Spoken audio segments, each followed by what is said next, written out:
안녕하세요. 오늘 6월 5일입니다. 금요일입니다.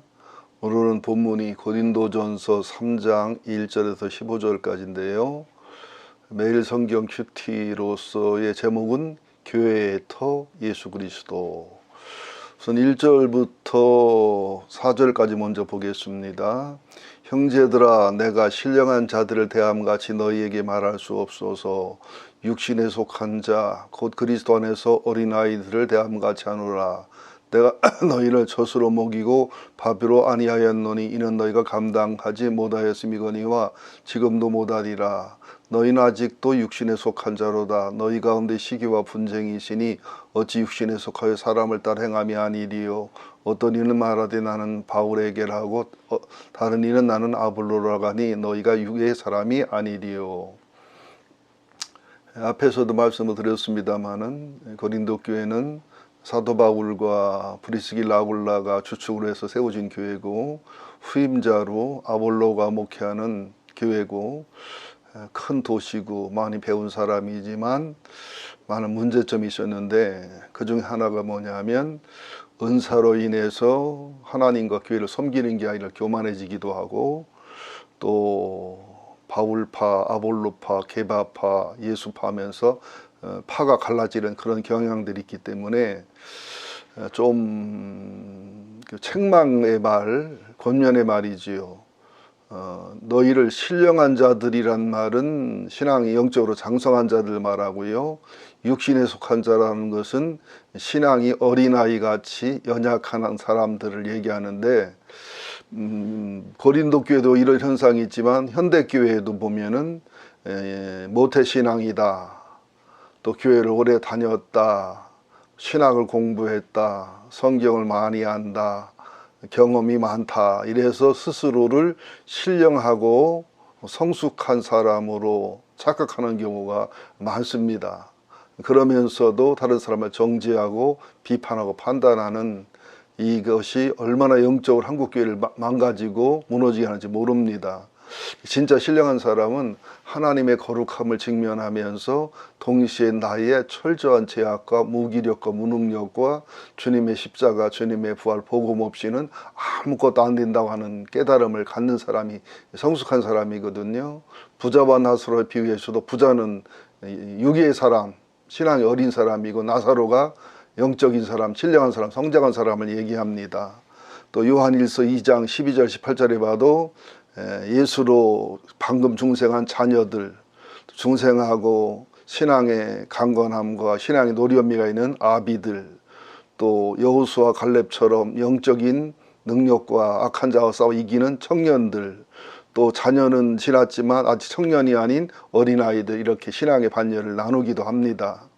그러면서 특히 또 2절에 보면 내가 너희를 젖으로 먹이고 밥으로 못했다는 것이 뭐냐면, 신령한 분들은 밥이나 단단한 음식이나 단단한 말씀을 먹고 소화시키는데, 신령하지 못한 분들은 아무리 믿음이 있고 신앙이 좋다고 해도 그 세상 중심의 말은 좋아하고 축복 중심의 말은 좋아할지 몰라도 십자가, 하늘나라, 영혼을 위한 그 실제적인 희생의 길은 싫어하는 경향이 나타난다는 거지요.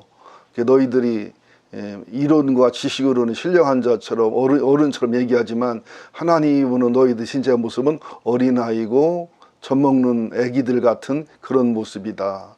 그 중에 증거가 하나가 뭐냐면 너희들이 파당이 갈라지는 거라든지 은사를 갖고 시기하고 질투하고 교만한 것, 이런 것인데, 3절에 보면 아직도 육신에 속한 자다. 너희 가운데 시기와 분쟁이 있으니 어찌 육신에 속하여 사람을 따라 행함이 아니겠느냐. 어떤 이는 말하되 나는 바울에게, 어떤 이는 아볼로에게. 육의 사람이다. 영의 사람이면 바울을 통해 은혜를 받았던, 아볼로 통해 은혜 받았던 예수가 결론이어야 된다, 이런 말씀을 하고 있습니다. 짧은 시간 여러분들도 하나님 앞에 마지막 날 내가 주 앞에 섰을 때에 어떤 모습일지를 한번 상상도 해보고 고민도 해보면 좋겠습니다. 특별히 5절부터 이제 그 7절까지는 바울이 참 겸손함으로 설명하는 거예요. 아볼로는 무엇이고 바울은 무엇이냐, 오직 예수뿐이다. 왜냐하면 아볼로든 바울이든 게바든 누구든 목회자들은 사역자로서 누구는 전도해서 개척해서 심는 역할을, 누구는 양육해서 성장시켜서 성숙시키는 일을 각자 은사와 재능을 따라 하는 것이기 때문에 자라나게 하느니, 씨가 나오게 하느니, 결과적으로 사역자들은 뭐 0.5%, 1%도 0.1% 한 게 없고 다 하나님이 하신 거라는 것이지요. 그렇기 때문에 심는이나 물주니는 아무것도 아니로되, 그렇다고 해서 사역자를 멸시하고 무시하면서 아무것도 아닌 사람 취급하라는 얘기는 아니지요. 그들을 존귀하고 귀중한 하나님의 대언자, 하나님의 사람들이지만 하나님과 비교할 때, 예수랑 비교할 때는 물주느니 심느니지 잘하게 하는 이는 하나님 뿌림을 꼭 기억하라는 거지요. 우리들이 목회자가 되든 성도가 되든 하나님의 일을 하면서 겸손하고 온유하고 주님만 높여야 되는데, 이게 어린아이 신앙이 되면 자꾸 나를 높이게 되고 일할수록 교만하게 되고 교회 일꾼이 될수록 말썽꾼이 되는 이런 참 안타까운 현상이 나타난다는 거지요. 그러면서 8절부터 이제 15절까지는 여러분이 잘 아는 말씀이지만, 하나님 앞에 복을 받거나 하나님 앞에 상급을 받는 것도 심는 이와 물 주는 이가 한 가지지만, 8절에 각자 자기가 일한 대로 하나님이 보시기에 달란트대로 문화대로 뭐 서로 비교해서가 아니라 하나님 앞에 절대 평가해서 일한 대로 자기 상을 받는데, 우리들은 하나님의 동역자들이요, 목회자들은 하나님의 동역자들이요, 또 성도들은 하나님의 밭이요 하나님의 집이다.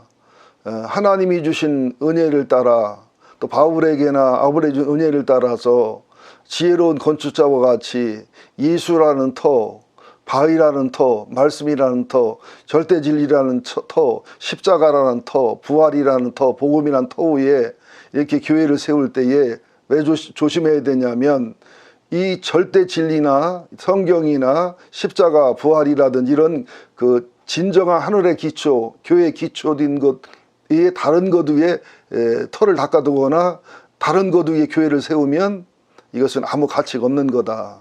이 터는 바로 예수 그리스도를 중심한 복음, 예수 그리스도를 중심한 성경, 예수 그리스도를 중심한 모든 절대 진리, 기독교 진리가 터라는 사실을 알아야 된다.